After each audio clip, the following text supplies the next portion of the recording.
Hi friends, welcome back to our channel. இன்னைக்கு இந்திராஸ் கிச்சனில் நம்ம என்ன பார்க்க போகிறோன்னா எம்டி சால்னா. வாங்க வீடியோக்குள்ளே போகலாம். அரை முறி தேங்காவை மிக்சி ஜாரில் பூத்திருவி வச்சுக்கோங்க. அது கூடவே ஒரு பட்டை, 2 கிராம்பு, 2 ஏலக்காய்,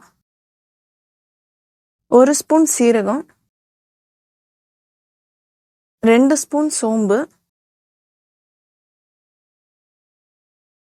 10 முந்திரி, 1 டீஸ்பூன் கசகசா,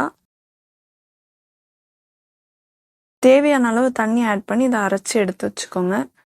ஒரு பட்டை, 3 கிராம்பு, 2 பச்சை மிளகா, 2 ஏலக்காய், கொஞ்சமாக கருவேப்பிலை.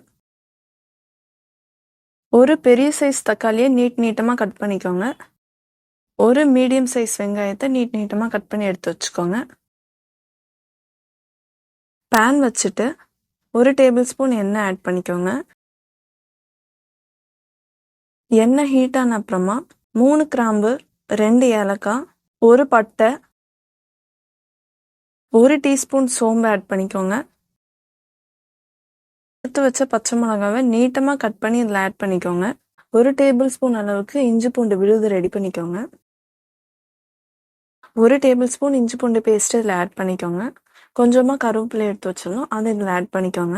இதெல்லாம் சேர்ந்து நல்லா கலந்து மிக்ஸ் பண்ணிக்கோங்க. இப்போ நம்ம கட் பண்ணி வச்ச வெங்காயத்தை இதில் ஆட் பண்ணிக்கோங்க. நல்லா மிக்ஸ் பண்ணிக்கோங்க. கொஞ்சம் பொன்னிறமாக வரட்டும். 1 டீஸ்பூன் மஞ்சள்தூள் இதில் ஆட் பண்ணிக்கோங்க.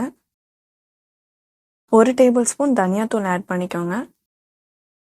அரை tablespoon Kashmir chilli powder add பண்ணிக்கோங்க. இது எல்லாமே நல்லா மிக்ஸ் பண்ணிவிட்டு கட் பண்ணி வச்ச தக்காளி இதில் ஆட் பண்ணிக்கலாம். தேவையான அளவு உப்பு ஆட் பண்ணிக்கோங்க. இதெல்லாமே நல்லா மிக்ஸ் பண்ணிக்கோங்க. 1 கிளாஸ் அளவுக்கு தண்ணி ஆட் பண்ணி கொஞ்ச நேரம் கொதிக்க விடுங்க. இந்த வீடியோ உங்களுக்கு பிடிச்சிருந்தா மறக்காம லைக், ஷேர் அண்ட் சப்ஸ்கிரைப் பண்ணுங்க. இப்போ நல்லா கொதிச்சிருச்சு. அரைச்சி வச்ச அந்த தேங்காவோட பேஸ்ட் இதில் ஆட் பண்ணிக்கலாம். நல்லா மிக்ஸ் பண்ணிக்கோங்க. ஃபைனலாக கொஞ்சமாக கொத்தமல்லி புதினாவையும் கார்னிஷ் பண்ணிக்கோங்க. இதெல்லாம் நல்லா மிக்ஸ் பண்ணிக்கோங்க. டேஸ்டான எம்டி சால்னா ரெடி ஆயிடுச்சு. பரோட்டாக்கு சூப்பராக இருக்கும்.